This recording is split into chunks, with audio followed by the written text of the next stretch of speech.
पिछले वीडियो में जैसा कि मैंने आपको इलेक्ट्रोस्टैटिक और कूलम्स लॉ के बारे में बताया था, आज हम कुछ कूलम लॉ से संबंधित प्रॉब्लम्स लेंगे। Some problems related to Coulomb's law मैं आज लेना चाहूँगा। पहला क्वेश्चन है,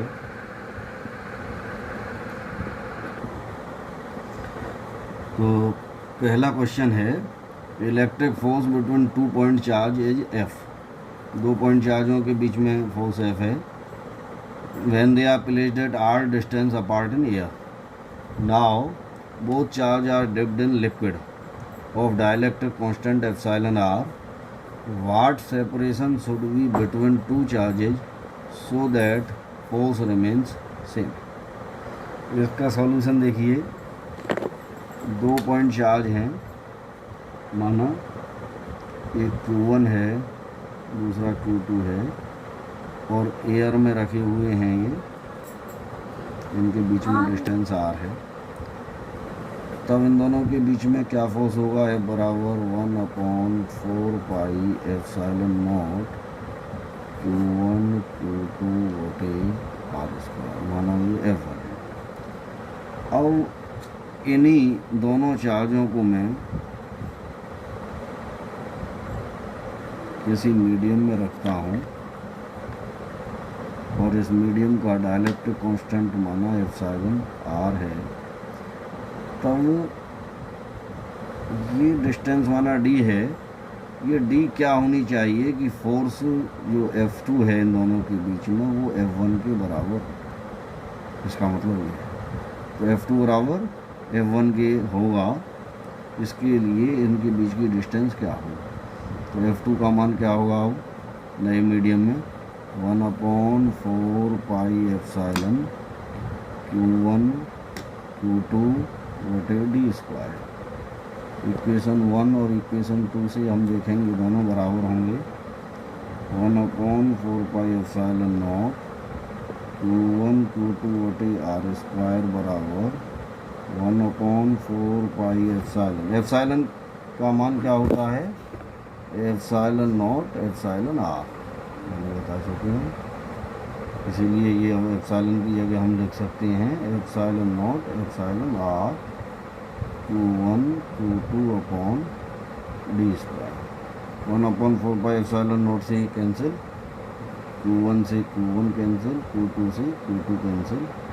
अब रह गया हमारा 1/R² बराबर 1/एप्सिलॉन R D²। तो D² की वैल्यू क्या हो गई? R² बटे एप्सिलॉन R, या D बराबर हो गया R बटे √एप्सिलॉन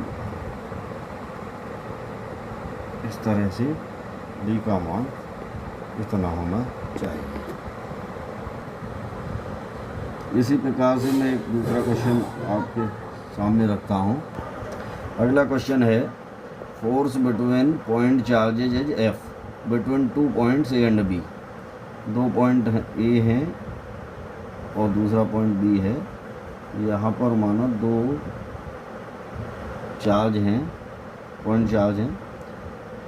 और अगला है, नाउ 25% चार्ज फ्रॉम ए से जितना चार्ज है उसका 25% चार्ज ट्रांसफ़र हो जाता है बी के लिए। तो अब ये नया फोर्स क्या होगा, जबकि पहले फोर्स एफ था दोनों के बीच।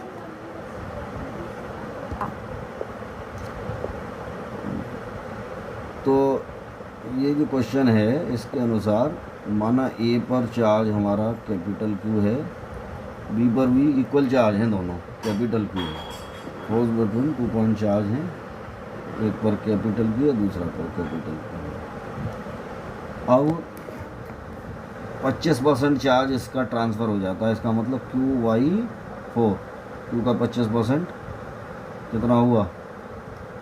25% ऑफ Q बराबर 25/100 × Q/4। इतना ट्रांसफ़र होकर के बी पर आ जाता है, यानी इतना जुड़ जाता है। तो अब जो नया चार्ज बना ए पर और बी पर, वो हो गया, कितना हो गया 3y4q, और इस पर हो गया q में y4 और जोड़ दिया हमने 5qy4। तो अब नया फोर्स कितना हो जाएगा एफ डैश, निकाल लीजिए।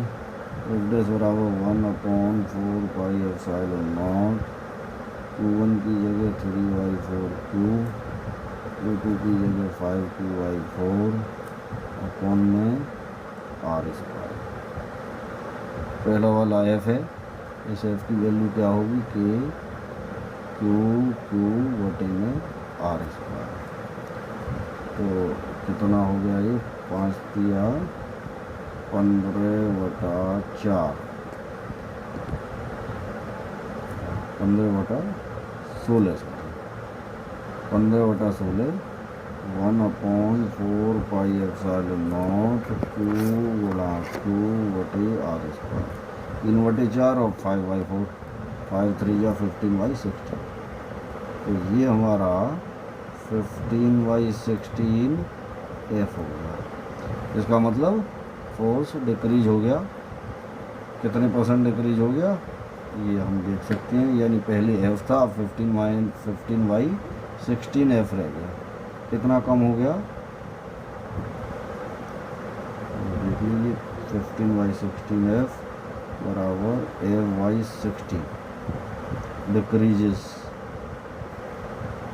फोर्स हुआ इज F/16।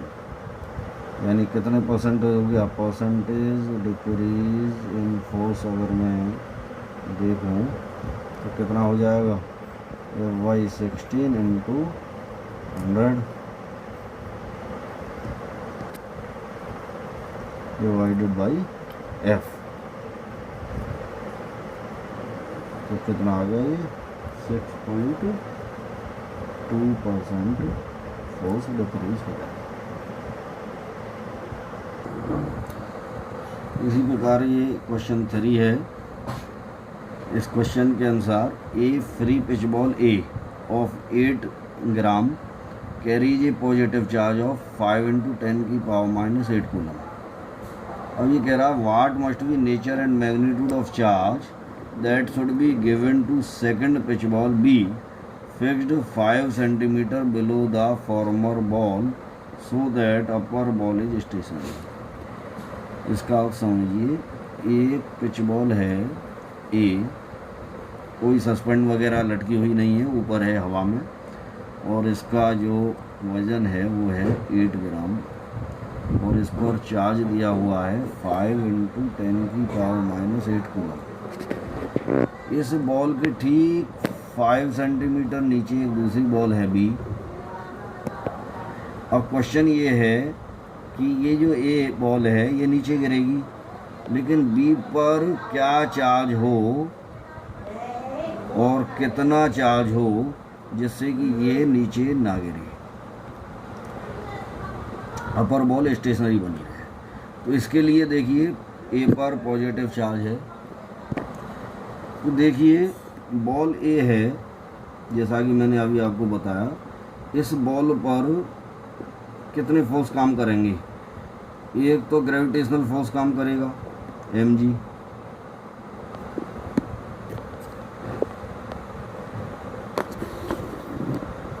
वो नीचे की ओर कार्य करेगा। एक बॉल बी है, दूसरा जो फोर्स है इस पर इलेक्ट्रिक फोर्स काम करेगा, क्योंकि चार्ज है, एक चार्ज यहाँ है। अब क्योंकि ये जो बॉल ए है ये बैलेंस होनी चाहिए, नीचे ना गिरे ऊपर ना जाए, तो बॉल ए बैलेंस जब होगी जब इस पर इलेक्ट्रिक फोर्स कहाँ काम करे, ऊपर की ओर कार्य करे। Ball A should be balanced. तो इलेक्ट्रिक ऊपर की ओर कब काम करेगी, पॉजिटिव चार्ज है, नेगेटिव चार्ज होगा तो ये अपनी ओर खींचेगी, नीचे की ओर ही कार्य करेगा। अगर इस पर भी पॉजिटिव चार्ज होगा तब इसमें रिपल्सन होगा, इलेक्ट्रिक फोर्स ऊपर की ओर कार्य करेगा। तो इसका मतलब जो बॉल चार्ज बी पर है, इसका मतलब ये हुआ charge on ball B should be positive. ये तो नीचर आ गया बी पर। अब हमें निकालना है इसका मैग्नीट्यूड। तो मैग्नीट्यूड का मतलब ये हुआ फॉर बैलेंस्ड पोजीशन, जो मैं बता रहा था आपका, ग्रेविटेशनल फोर्स और इलेक्ट्रोस्टैटिक फोर्स बराबर होनी चाहिए। ग्रेविटेशनल फोर्स बराबर इलेक्ट्रोस्टैटिक फोर्स। ग्रेविटेशनल फोर्स यानी mg, इलेक्ट्रोस्टैटिक फोर्स यानी Fe, मतलब हुआ mg बराबर 1/4πε0 और Q1 Q2 बटे R स्क्वायर। अब m दिया हुआ है बॉल ए पर, बॉल ए का जो m है जो नीचे की ओर गिर रहा है 8 ग्राम। सारी यूनिट हमें SI में लेनी होती हैं, तो इसको किलोग्राम में बदल लीजिए। 8 × 10⁻³ किलोग्राम। अब इनके बीच में जो R है वो दिया हुआ है 5 सेंटीमीटर, इसको भी m के सिस्टम से मीटर में बदल लीजिए। 5 × 10⁻² मीटर। और इसके बाद इन वैल्यू को हम रख देंगे। m की वैल्यू 8 × 10⁻³ इंटू जी को हम वैसे तो 9.8 लिखते हैं, बराबर 9 × 10⁻⁹। Q1 हमारा दिया हुआ है 5 × 10⁻⁸ इंटू Q2 हमको मालूम करना बटे R स्क्वायर 5 × 10⁻² का स्क्वायर। तो इस तरह से ये वैल्यू हमने यहाँ रख दी है, और इन वैल्यूओं को रखने से हम Q की वैल्यू आराम से निकाल सकते हैं। 8 × 10⁻³ इंटू 9.8 इंटू 5 × 10⁻² का होल स्क्वायर। ये जब क्रॉस मल्टीप्लिकेशन किया तो ये बटे में 9 × 10⁻9 इंटू 5 × 10⁻8।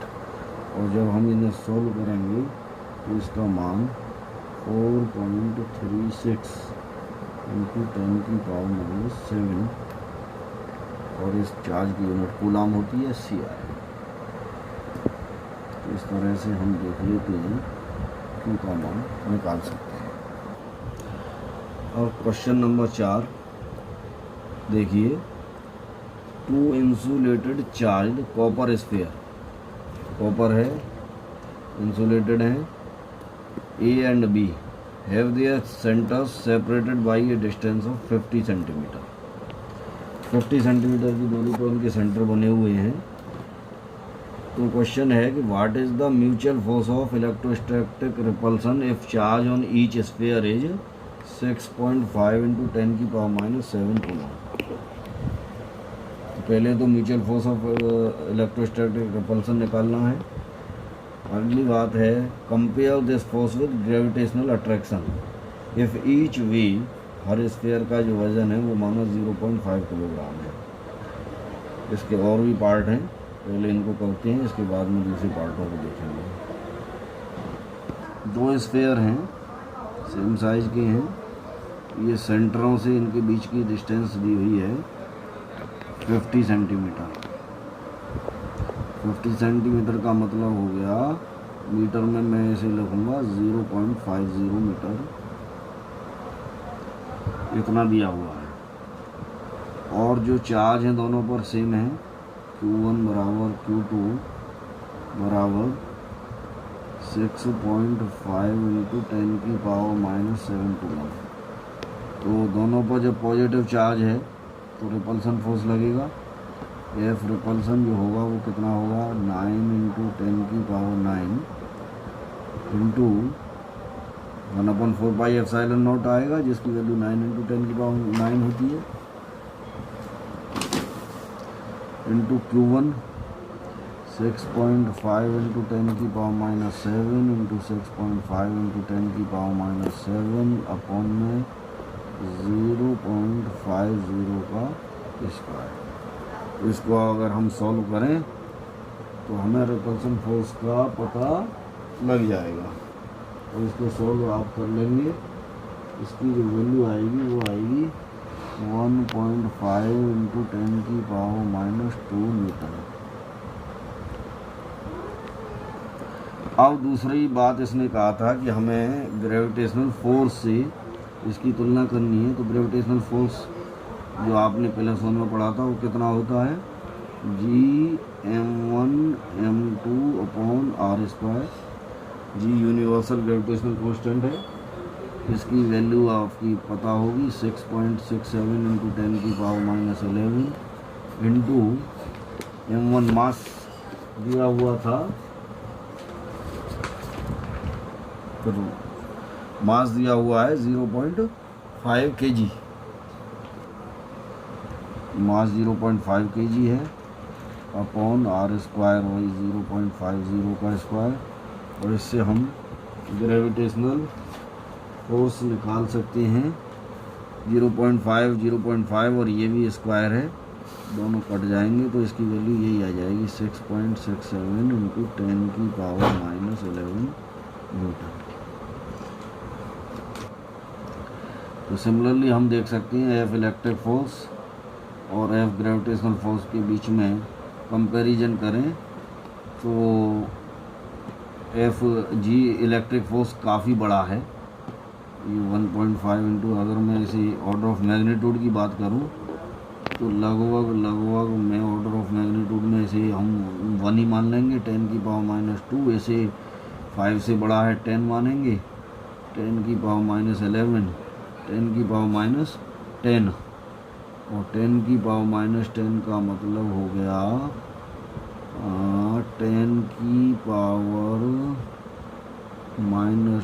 + 10 यानी 10⁸ टाइम्स बड़ा है इलेक्ट्रिकल फोर्स ग्रेविटेशनल फोर्स से। ये जब हम तुलना करते हैं तो ऑर्डर ऑफ मैग्नीट्यूड का यूज करते हैं। +1 में आपने पढ़ा था 5 से ग्रेटर हो तो 10 ले लेते हैं वैल्यू को, 5 से कम हो तो उसे 1 मान लेते हैं। इस तरह से हमने इसकी कंपैरिजन की है और कंपैरिजन से हम देखते हैं इलेक्ट्रिकल फोर्स ग्रेविटेशनल फोर्स से लगभग 10⁸ टाइम्स ग्रेटर है।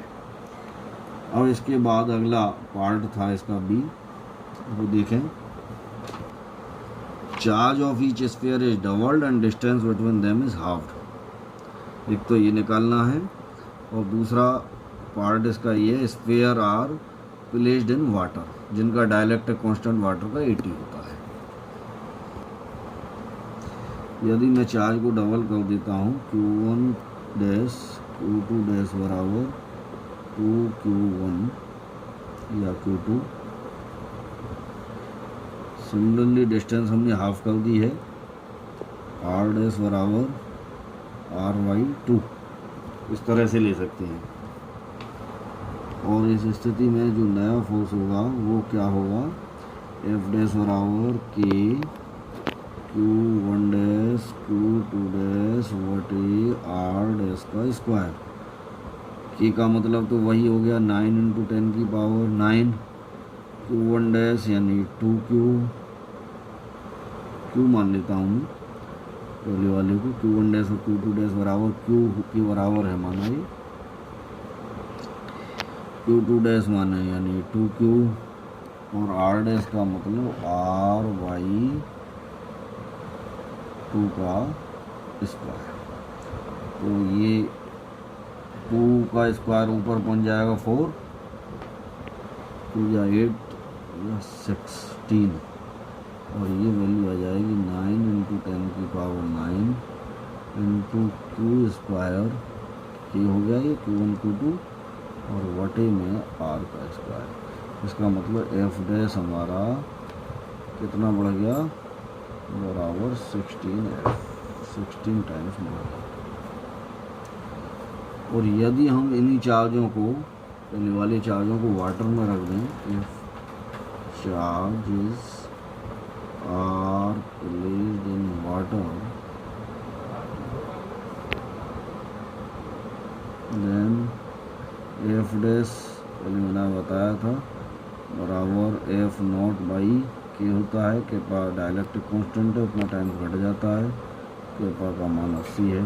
तो ये जो हमारा पहला जो फोर्स आया है उसका 80 टाइम्स डिक्रीज हो जाएगा। अब इसका सी पार्ट देखिए, एक थर्ड स्फीयर हम लाए, अनचार्ज है, उस पर कोई चार्ज नहीं है। पहले हम फर्स्ट स्फीयर के कॉन्टैक्ट में लाए, उसके बाद में फिर हम सेकंड के कॉन्टैक्ट में लाए और फिर दोनों को हटा दिया। Finally remove from both. कह रहा what is the new force between A and B. फिर ए और बी पर क्या फोर्स होगा। ए और बी दो चार्ज हैं, दोनों पर माना क्यू चार्ज है। तो सबसे पहले मैंने ए को सी के साथ मिलाया, क्यू है इस पर 0 है, तो दोनों में रीडिस्ट्रीब्यूशन होगा और QY2 दोनों पर चार्ज आ जाएगा ए और सी पर। अब जब हम सी चार्ज को, जिस पर QY2 है, बी चार्ज से मिलाते हैं तो फिर दोनों के बीच में रीडिस्ट्रीब्यूशन होगा और दोनों पर आधा आधा चार्ज आ जाएगा अलग अलग। तो दोनों का चार्ज कितना हो गया, Q प्लस Q/2, यानी ये हो गया हमारा 3Q/2 का हाफ, 3Q/2 का हाफ बटे 2 इस पर और 3Q/2 का हाफ इस पर, ये सी पर और बी पर। तो अब सी को हटा दिया और बी पर जो हमारे पास चार्ज रह गया वो हो गया 3Q/4। तो जो नई स्थिति है उसके अनुसार ए पर तो चार्ज है QY2 और जो बी है उस पर चार्ज है 3Q/4।